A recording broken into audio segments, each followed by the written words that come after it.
사형 선고를 받으신 예수.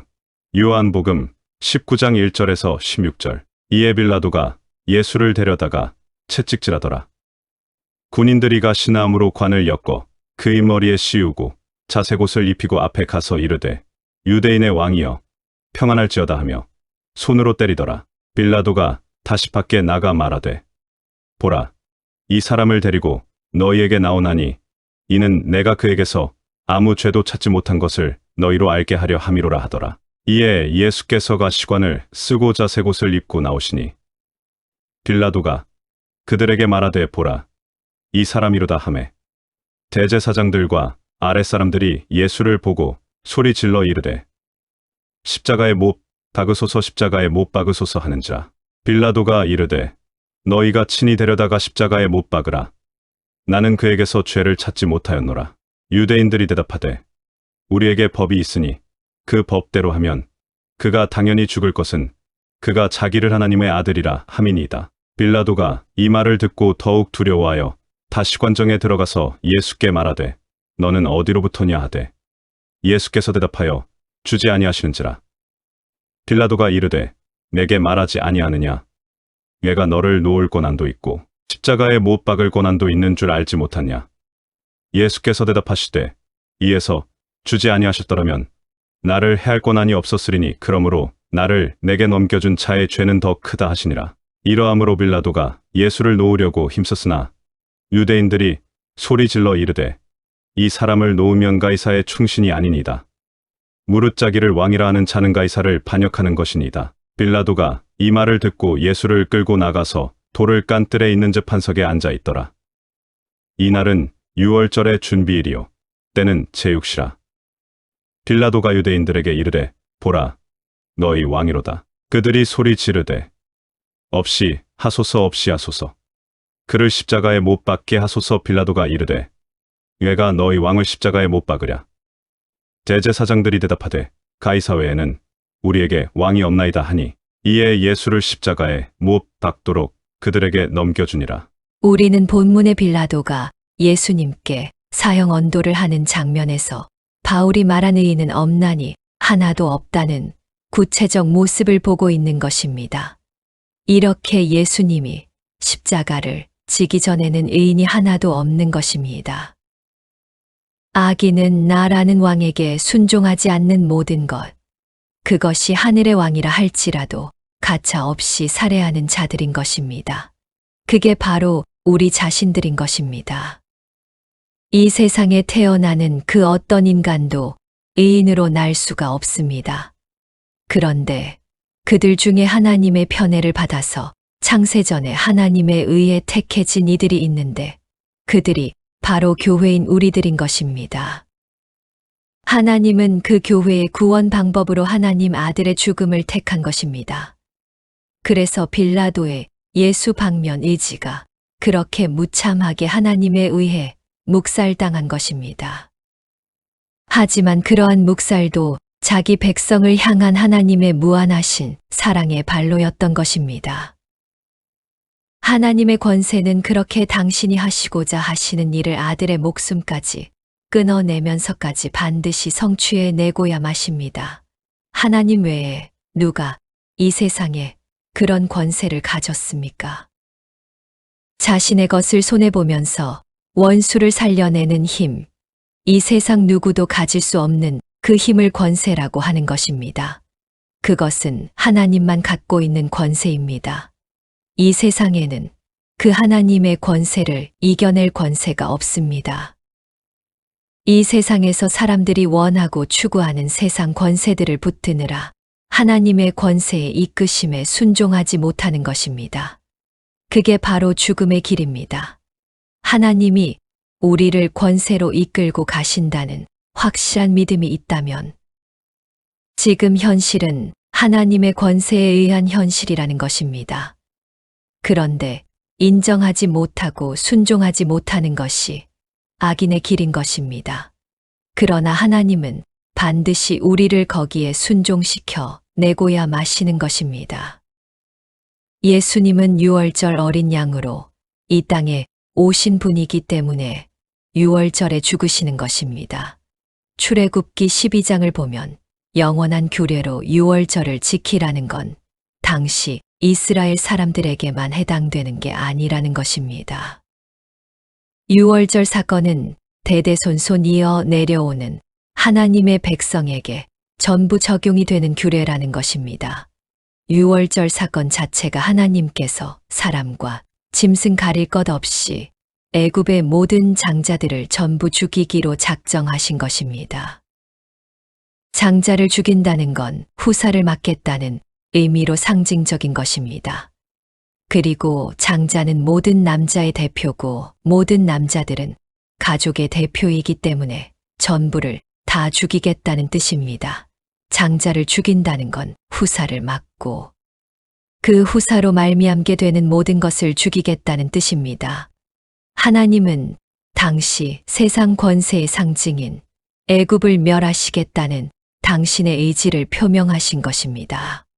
물론 애굽이라는 상징 안에는 하나님의 권세를 의지하지 않고 이 세상 권세를 힘삼아 살고 있는 모든 죄인들이 포함된 것입니다.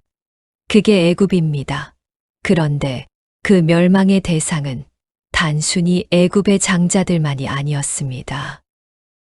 어린 양의 피가 묻어 있지 않은 집은 다 죽는 것입니다. 만약에 애굽 사람 중에 그 말을 알아듣고 그 피를 임방과 문설주에 바르면 그 집은 사는 것입니다. 그런데 누가 그 말을 믿겠습니까?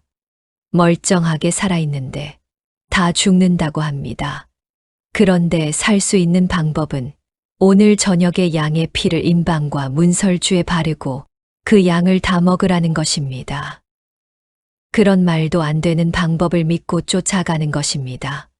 그게 믿음입니다. 지금 불뱀에 물려서 막 죽어가고 있는데 저주의 상징인 노스로 만든 장대의 노뱀을 보면 살려준다고 하니까. 아니야, 나 지금 살려고 열심히 기름 바르고 있다고 하는 것이 율법 지킴이요, 율법주의인 것입니다. 미련한 것 같지만 그걸 쳐다봐야 삽니다. 그걸 구원이라고 하는 것입니다. 그런데 자존심 강한 인간들이 절대 자기 자존심을 굽히질 않고 뭔가를 해보려고 애를 쓰는 것입니다. 도덕과 윤리 뒤로 숨어보고 남 험담 뒤로 숨어보고 착한 일하는 척 해보기도 합니다. 자기의 더러운 모습을 감추기 위해서 그런 행동을 합니다. 하지만 구원은 하나님의 구원의 역사를 그냥 바라보는 것이고 그냥 붙들어 버리는 것입니다. 그리고 그들은 어떻게 살아야 되는가가 항상 유월절 뒤에 붙어 있는 불기둥과 구름 기둥 이야기입니다. 출애굽기 13장 20절에서 22절을 보면 그들이 숫곳을 떠나서 광야 끝 에담의 장막을 치니 여호와께서 그들 앞에서 가시며 낮에는 구름 기둥으로 그들의 길을 인도하시고 밤에는 불 기둥을 그들에게 비추사 낮이나 밤이나 진행하게 하시니 낮에는 구름 기둥 밤에는 불 기둥이 백성 앞에서 떠나지 아니하니라. 이것은 아주 중요한 메시지를 담고 있는데 하나님께서 유월절을 영원한 규례로 지키라고 하셨는데 이스라엘이 광야 40년 동안 유월절을 신의 광야에서 한 번 지키고 가나안에 들어가서 한 번 지킵니다. 하나님께서 원망과 불평으로 문매를 맞고도 여전히 정신 못 차리는 이스라엘에게 다시 유월절을 지키라고 명령하십니다. 너희들이 어떻게 애굽에서 나왔는지를 다시 기억하라는 것입니다. 유월절은 구름 기둥과 불 기둥의 통치에 대한 순종으로 이어지는 것입니다. 내가 하나님의 은혜에 의해서 그 은혜로만 구원을 받은 것이라는 확실한 인식이 있는 사람은 불 기둥과 구름 기둥으로 상징이 되는 하나님의 통치에 이끌려 간다는 것입니다. 내 현실이 불만족하더라도 구름이 머물러 있으면 그냥 머무르는 것입니다. 유월절은 항상 구름 기둥과 불 기둥의 하나님 현현의 순종으로 이어져야 되는 것입니다. 그런데 은혜를 안다고 하는 이들이 그 왕에 대한 순종으로 자기를 내려놓지 못하는 것입니다. 그게 오늘 본문에 나오는 유대인들입니다. 유월절을 지킨다고 관정에도 안 들어가고 밖에 서 있는데 왕에게 순종하는 게 아니라 왕을 죽이라고 이야기하고 있습니다. 우리 모든 인간이 그런 존재이기 때문에 그 죄악된 타락한 인간의 현실을 우리가 예수를 믿고도 계속해서 경험하는 것입니다. 왜냐하면 너무 쉽게 잊어버리기 때문입니다. 십자가는 가면을 쓰고 잘난 척하고 착한 척하고 있는 이 세상의 죄인들의 실체를 낱낱이 폭로시켜 버리는 것입니다. 예수님이 이제 십자가가 서려고 하니까 그동안 떡도 얻어먹고 쫓아다니면서 설교도 듣고 했던 모든 인간들이 전부 돌아서서 죽여라 하고 있는 것입니다. 만약에 나중에 여러분이 심판대 앞에 섰는데 천국을 보여줬을 때 나는 그 천국 가려고 죽어라 하고 먹고 싶은 것도 안 먹고 화내고 싶은 것도 화 안 내고 그러고 왔는데 내가 원하는 그런 천국이 아니라고 한다면 아니, 내가 고작 이런 걸 위해서 그 고생을 했단 말이야. 만약에 우리 마음 속에 그런 마음이 들었을 때 그 하나님 죽이고 싶지 않겠습니까? 오늘 본문에 나오는 유대인들은 유월절을 열심히 지키고 있었습니다. 그런데 여전히 자기 숭배에서 벗어나지 못하고 자기의 가치와 존엄을 치고 들어오는 하늘의 권세를 십자가에 못 박아 버립니다. 유월절은 순종으로 이어져야 됩니다. 왜냐하면 유월절은 그 자체 안에 난 이제 이 땅의 양식이 아닌 하늘의 양식으로만 살겠다고 하는 성도들의 고백을 유발하는 은혜의 힘을 갖고 있기 때문입니다. 여전히 이 세상의 힘을 추구하고 있으면서 나는 그 유월절의 은혜를 받았다고 하는 사람은 가짜입니다. 유월절의 은혜를 받은 사람은 반드시 돌아서게 돼 있는데 그렇지 못한 사람은 회개한 사람이 아닌 것입니다.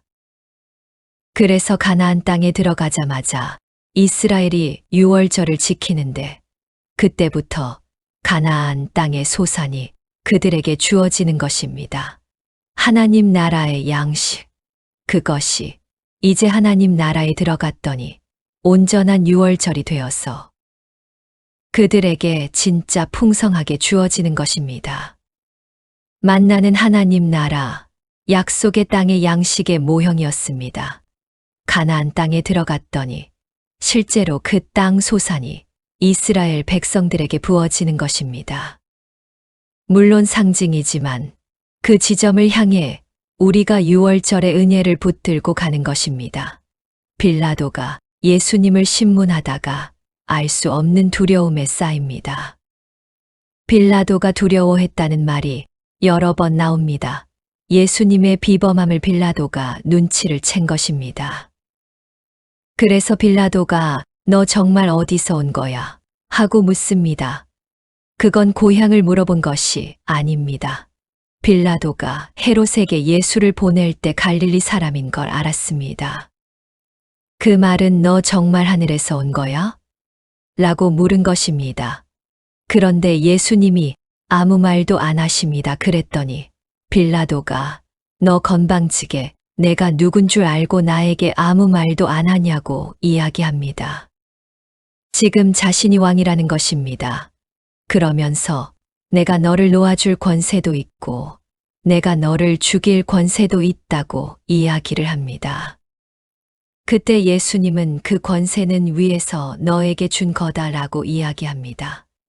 그 권세를 위해서 내게 주지 않았다면 너는 나를 해할 권세가 없다는 것입니다. 그러니까 이 세상의 왕으로 지금 서 있는 빌라도의 권세는 하나님의 권세에 의해 조종되고 있다는 뜻입니다. 권세, 힘, 가치는 하나님이 하나님 마음대로 하나님 권세로 할당해 주는 것입니다. 그래서 바로 그 다음 구절에 그러므로 나를 너에게 넘겨준 자는 너보다 죄가 더 크다고 하는 것입니다. 유대인들은 단순히 율법을 가지고 있었던 사람들이었기 때문에 그들의 죄가 더 크다는 말이 아닙니다. 사형 선고를 내려버린 사람과 사형시키라고 데려온 사람과 죄는 똑같습니다. 그러나 위에 있는 권세가 너에게 권세를 부어준 걸 이제 알겠니? 그 권세가 너에게 권세를 할당해 준 건데 나에게 바로 그런 권세가 있다라는 것입니다. 하나님은 그런 권세가 있다는 것입니다. 따라서 그 권세를 가진 이만이 심판을 할 수 있습니다. 그 권세를 가진 이만이 죄를 분별하여 죄의 크기를 할당할 수 있단 말입니다. 그러므로 내가 지금 너에게 말하노니 내가 나를 넘긴 유대인들에게 더 큰 죄를 할당하겠다는 뜻입니다. 그러니까 모든 권세는 하나님의 권세로부터 나온 것입니다. 그럼 빌라도는 그렇게 하나님으로부터 권세를 받아서 하나님에 의해 조종당해 예수님에게 사형 언도 내리고 지옥에 간단 말입니까? 자자손손 사도신경에 이름까지 올라가서 본디오 빌라도라고 이름 짓는 사람이 한 사람도 없게 만들어 버렸잖아요. 그러면 한번 생각해 보세요. 만약 빌라도가 예수님에게 사형 언도 안 내렸으면 그 사람 천국 갈 수 있습니까?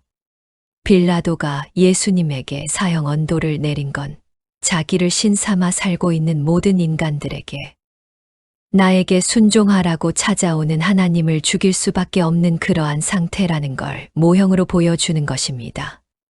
그리고 빌라도도 그런 사람이었습니다. 그러니깐 내가 바로 빌라도인 것입니다. 빌라도는 예수님에게 사형 언도를 내리는 일을 하지 않았다 할지라도 그의 삶 속에서 하나님을 죽이는 삶을 산 것입니다. 그게 죄인인 것입니다. 모든 인간은 하나님을 버릴 수밖에 없습니다. 하나님이 빌라도를 편애하거나 선택하지 않으신 것뿐입니다. 오히려 빌라도는 어떻게 되었냐고 묻기 전에 나도 빌라도인데, 나도 예수님에게 사형 언도 내렸는데, 내가 망치로 못을 박은 잔데 나는 어떻게 거기에서 면제가 되었는가에 감사해야지. 마치 안 죽어도 될 이가 하나님의 조종에 의해 예수님에게 사형 선고를 내린 것처럼 생각하시면 안 되는 것입니다. 그러니까 빌라도는 나라는 것입니다. 여전히 이 세상의 중심이 되고 싶어 하는 나, 여전히 이 세상 신으로 살고 싶어 하는 나라는 것입니다. 그분이 지금 우리 앞에 초라한 홍포를 입고 실컷 두들겨 맞은 연약한 모습으로 손을 내밀고 있을지 모릅니다. 그때 그 손 뿌리치시면 안 됩니다. 그게 지금 우리의 현실인 것입니다. 예수 그리스도의 은혜가 충만하길 축복합니다.